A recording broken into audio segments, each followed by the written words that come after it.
and welcome. I'm Ijoma Onyato. Tonight, President Buhari pledges prompt action to rescue female students abducted from Government Science and Technical College, Dapchi, Borno State, describes the incident as a national disaster. United Nations seeks change of strategy in addressing humanitarian crises in Nigeria's northeast region. International Press Institute seeks partnership with reputable broadcast organizations in Africa as its director visits Channels Television ahead of the Institute's World Congress holding in Nigeria in June. And United States plans further squeeze on North Korea, targets over 50 ships and firms on largest sanctions on the country. On Business News tonight, telecoms giant MTN set to debut initial public offering for Ghana's subsidiary, keeps Nigeria waiting. On sports news tonight, the D Tigers of Nigeria begin their campaign at the 2019 FIBA Basketball World Cup qualifiers with a 102-86 points win over Uganda. And from Abuja, APC crisis in Kaduna State deepens as Governor Nasir El-Rufai slams a 2 billion naira suit against Senator Shehu Sani for alleged defamation.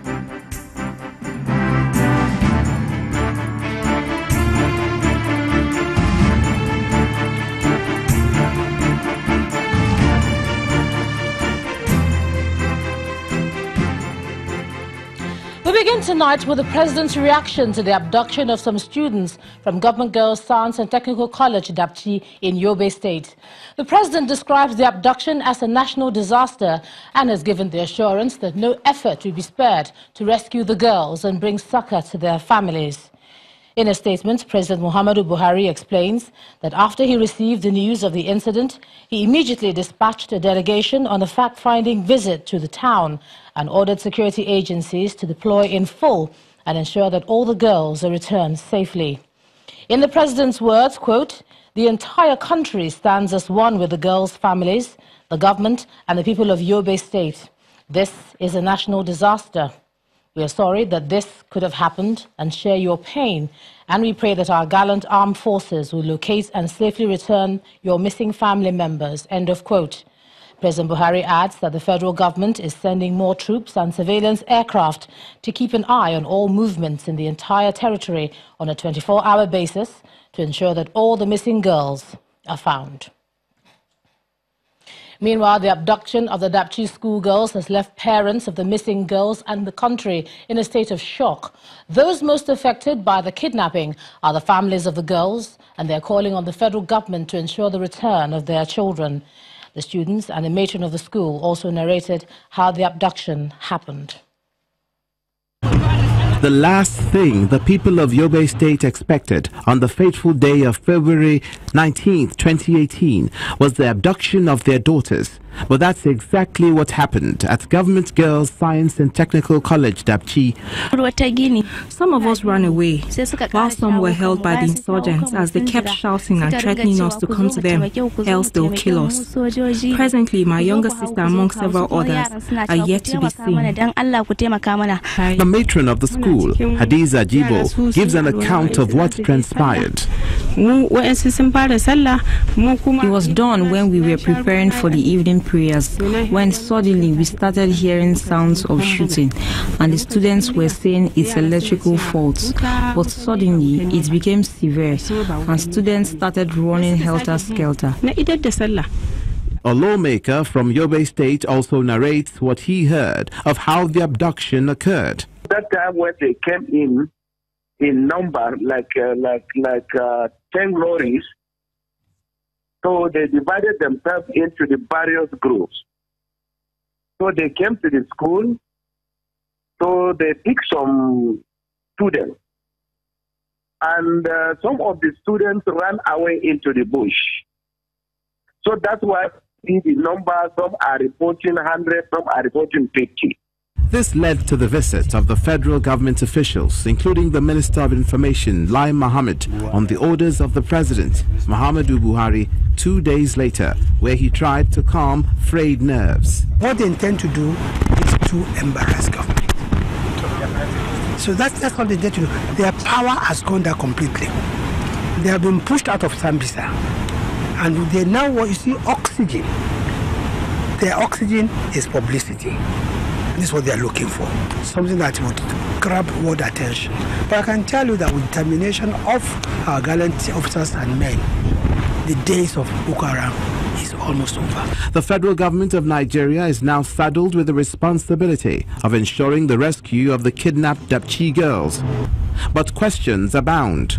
Just how many girls were kidnapped from Government Girls Science and Technical College Dapchi? Who exactly committed this heinous crime? Where were the security agents meant to protect such vulnerable targets in that troubled region of the country? These questions and more form the puzzle that requires solving in the coming days. And staying with the Dapchi student abduction, concerns are beginning to grow over the level of security in schools across Nigeria, especially with the latest attack in Dapchi. It's also raising questions about the strategies to be adopted by the government to secure schools across the country, particularly in the northeast.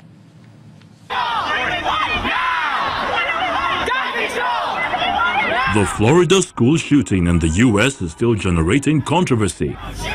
The latest being the debate on gun licensing and protection against the repeat of such attack on schools in the United States.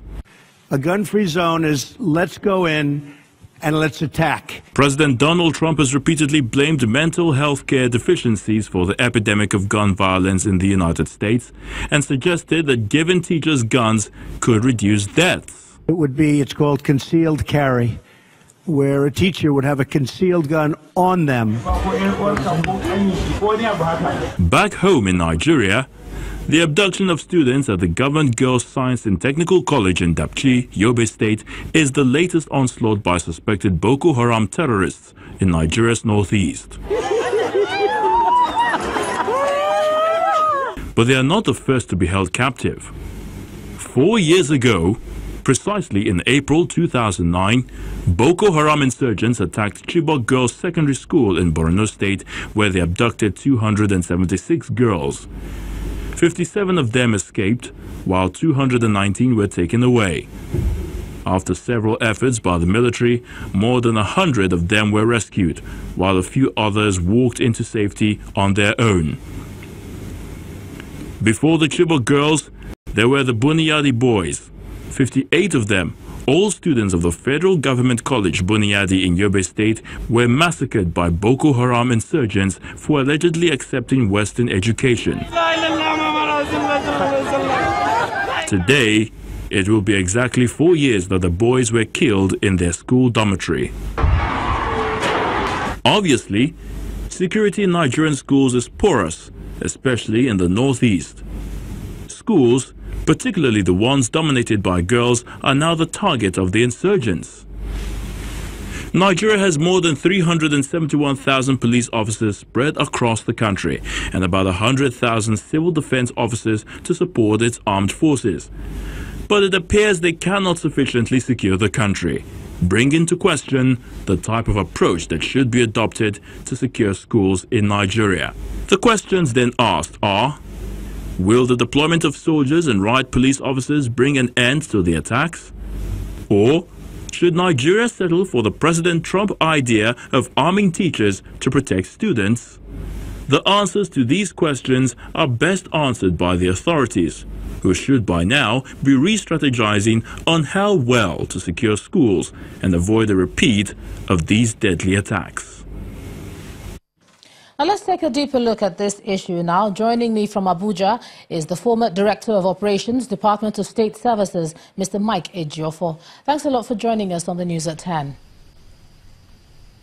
Yeah, thank you. Point of correction. I was just the Director of Operations. I was State Director of State Security Service. Thank you. All right, thanks a lot for that. Now, well, let me start off by saying that our hearts go out to all the families that are affected as we discuss this issue tonight. Let's just start by putting that out first of all. Now let's look at the response when the abductions of these sort of abductions happen. Yet again, we see so much uncertainty surrounding how many of the girls are missing and the circumstances under which they were taken away. Why is this the case? Well, it's like the federal government and Mr. President has expressed displeasure over this thing. It's quite unfortunate and a sad development. Be that as it may, the incident has taken place. What we should do is look for remedial measures. If you look at it, there's now a trend.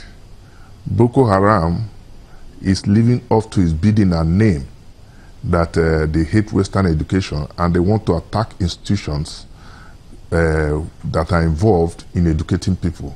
And this is quite unfortunate. Then going straight to your question, I think our response to such issues, to the best of my knowledge, is not very adequate. I expected that by this time we should have been able to get these girls recovered, because the more you leave them in this, the more the insurgents have time to play around with these girls. I don't know, you know, there was this Safe School initiative that was launched after the Chibok girls affair. I don't know what the state is now, the status of that initiative. These are aimed at involving the communities, involving the military, involving the police and donor organizations to ensure that schools are safe. But I don't think this is being vigorously pursued, and the issue of safe school initiative needs to be revisited by government. Mr. Bashir, let me just ask you, one of the reasons that we ask questions about the response, not just because we want to ask or talk about it, is to prevent it from happening again. We've seen that this has happened and it's been 5 days now. It then appears as though we're waiting for the parents to tell us which of their children, whether the children have returned. What should be the first thing a security organization should do in an emergency to generate at least a list of names when children are missing from a school? As it is now, we don't even have that. So what should that sort of response be? That's why we ask. I believe that the school should have a nominal role. There's a principal in that school. They have some head teachers. They will look at all this and get the parents mobilized to know who and who is missing. As we talk now, nobody is even sure of the number of girls missing. The state government is not sure, the security agencies are not sure, the federal government is not sure. And this is quite unfortunate. Suppose at the end of the day, nobody is missing. But you see, the governor has also apologized that he was misled, that some of the girls were missing, that actually girls are now missing. So what we should be our concern is to ascertain the number of girls that are missing and efforts being put in place to ensure that they are recovered in safety. I also believe that, I want to suggest that the Nigeria Air Force should be mobilized. We have our drones. They should be mobilized to ensure safe release of these girls. And I think that's the best way to go now, because this is becoming one too many and very embarrassing. Let me just ask you finally now, one of the biggest criticisms, let me say, of the present administration is that when we look at this, it's happening in an area the government knows to be vulnerable, at least from the attacks that we've seen and from the Chibok experience. So how do we get schools to become less attractive targets for insurgents? What sort of operation would you recommend as a permanent security plan for schools right now? Yeah, you see, part of the Safe School initiative was to relocate and move out schools in very vulnerable areas, to move them out from such vulnerable areas. And we continue education in IDP camps by deploying military and security forces in those areas. So I think these are measures that should be put in place. And besides, schools in those areas and very vulnerable ones should be fenced and properly manned. If they are not fenced and manned, the possibility of these schools being attacked is there, and the people should also, the community, in liaison with the security agency, should mobilize themselves and ensure that. But what can you do when you see that these people come in droves, in many vehicles, and they are fully armed? What can they do? So I think the military should also take measures, because these people, they have known routes that they pass through. And Sambisa is when people at times when some government officials tells you we've taken over Sambisa forest. Sambisa is over 60,000 square kilometers. So which part of Sambisa are you taking? And these people operating, are they operating from the air? The answer is no. They are operating from, they still have their bases, they are still operating from that place. So we should not live in denial that this war has been won. I think we should face the reality and see that schools are safe, especially in that area. All right, Mr. Michael Ejiofor, thank you so much for sharing your thoughts with us on the news at 10 tonight. Thank you. And in part 2, after the break, APC National Chairman John Oyegu meets with President Buhari following the party's national leader Bola Tinubu's letter accusing him of hampering the reconciliation of aggrieved party members. That's in a moment. Please stay with us.